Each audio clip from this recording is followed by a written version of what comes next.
মা তুমি মহান, মা 1000 টাকা লাগবে, পিকনিক আছে। মা কোনো প্রশ্ন না করে 1000 টাকা দিয়ে দিল।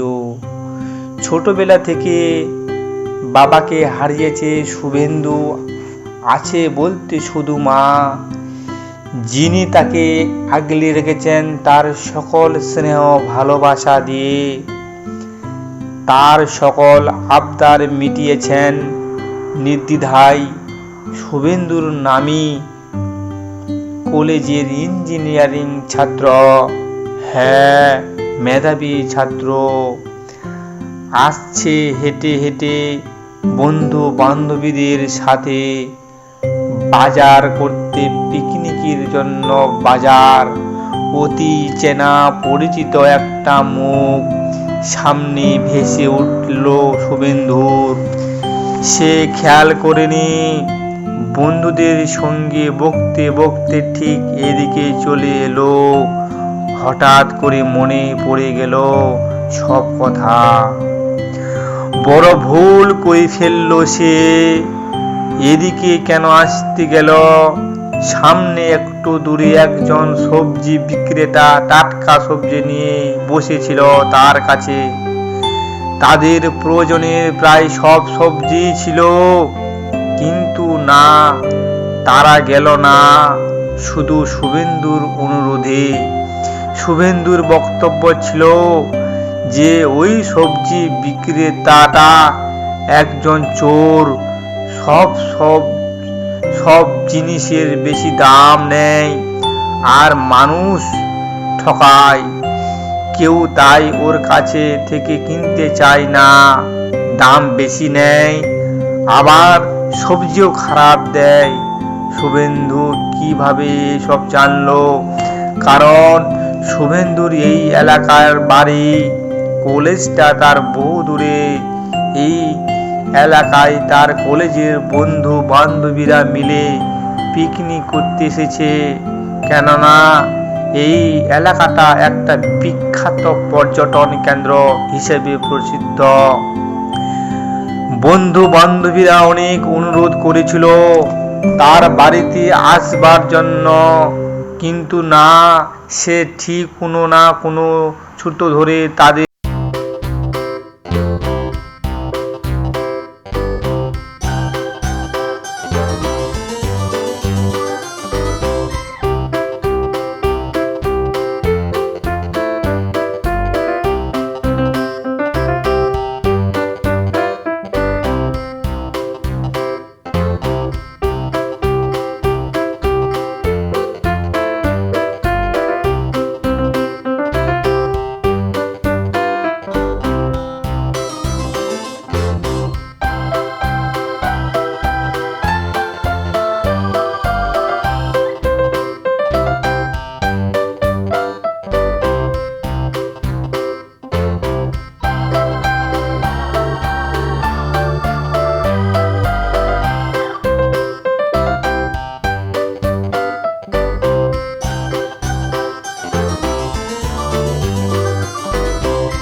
যা ভয় করেছেন শেষমেশ সেটারই আবির্ভাব। এবার সে কি করবে, পালাবে কোথায় এই সত্যের হাত থেকে? এক বন্ধু বলল, তোর ওই চোর সবজি বিক্রেতাটাই দেখ, তোকে আজ চোরের হাত থেকে রক্ষা করলো। এক বান্ধবী বলল, যা তাকে ধন্যবাদ দিয়ে আয়, সে না বললে তো তোর ফোন এতক্ষণে ভেনিস। বাড়ি দেখলো মহিলাটা ভালো বলতে হয়। সুমিত বলল, মহিলাটা কি বেশ বলল যেন, বাবু তোর ফোন কি ব্যাপার, এরকম বললো কেন? শুভেন্দু বলল, ধুর, এরকম আবার বলে নাকি? কি বলতে কি শুনেছিস? সুমিত বলল, না, আমি স্পষ্ট শুনেছি, এটাই বলল। বিপ্লব বলল, আরে তোরা দেখছিস যে এখানেও এসেও তর্কাতর্কি, আর সুমিত তুইও বলিহারি যেন মহিলাটা কি বাবু তোর ফোন বলতে পারে না নাকি? হয়তো শুভেন্দু তার ছেলের বয়সী, তাই বলল, আর কি, না হলে কি? স্যার, আপনি আপনি করে বলবে, যত সব গাধাদের নিয়ে কারবার। সুমিত বলল, ওই গাধা বলবি না, নইলে এখনই মুখ ফুলে যাবে। সুস্মিতা বলল, চুপ কর, চুপ কর, এখন দেখছি যে তোরা নিজেদের মধ্যে মারপিট আরম্ভ করে দেখিয়ে দিবি, এদের নিয়ে আর পারা যায় না। চলো মহিলাটিকে ধন্যবাদ দিয়ে আসি। ধন্যবাদ কাকিমা, সবাই বলল। আরে শুভেন্দু, তুই কিছু বল, ওনার জন্য তো তোর ফোনটা রক্ষা পেল, তোর তো আগে বলা উচিত। পূজা বলল। শুভেন্দু বলল, ধন্যবাদ কাকিমা।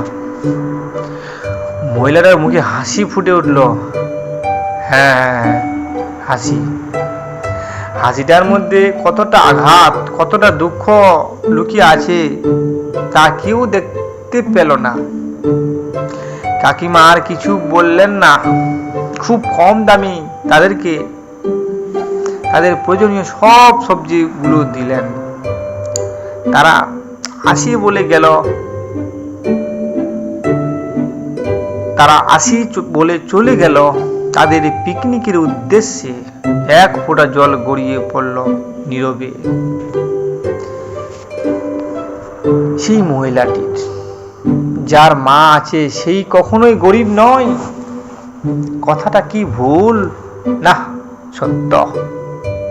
তবে কেন শুভেন্দু এড়িয়ে যেতে চাইল? কাকিমা বলল, তার মাকে। কেন? তার মা গরিব বলে, গরিব বলে সে তার বন্ধুদের সামনে মা বলতেও লজ্জা পায়। সবজি বিক্রি করে বলে তার প্রেস্টিজে লাগে। সম্মানহানির ভয়। এমনকি মাকে চোর সাজাতেও কুণ্ঠাবোধ করেনি সে কি বোঝে না মায়ের মর্ম, মায়ের ভালোবাসা? এই মা যে কিনা একাই সকল বাধা বিপত্তির সাথে লড়াই করে বড় করে তুলেছে তার এই সন্তানকে, নিজে অভুক্ত থেকে সন্তানের ক্ষুধা মিটিয়েছে। কত কষ্ট, কত দুঃখ, কত কষ্টের মধ্যেও সন্তানের খুঁজেছে। কত দুঃখ, কত কষ্টের মধ্যে সন্তানের সুখ খুঁজেছে, খেয়াল রেখেছে যথাযথভাবে। আবদার মেটানোর কোনো ত্রুটি রাখেনি। নামি স্কুল, দামি কলেজের পড়াতে দ্বিধা করেনি। নিজের সবটুকু দিয়ে ভালোবেসেছে তার এই সন্তানকে। আচর লাগতে দেয়নি দুঃখের কষ্টের, তবু কেন সে কিভাবে পারল আঘাত দিয়ে মায়ের মনে? দ্বিধা করল মা বলতে। এটাই সমাজ আর এটাই বাস্তব। কত সন্তানরা নিজেদের স্ট্যাটাস বজায় রাখতে রাখার জন্য নিজেদের গরিব মা বাবা বলতে অস্বীকার করে। তাদের জীবনে এই শব্দগুলো যেন কলঙ্ক না হয়। তাদের কর্মের মতন তাদের ভালোবাসাকে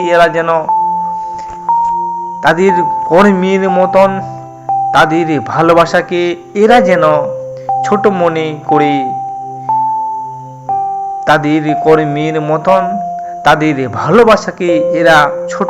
করে। বাবা রিক্সা চালক, ছেলে একজন অফিসার। না ছেলে চেনে না বাবাকে।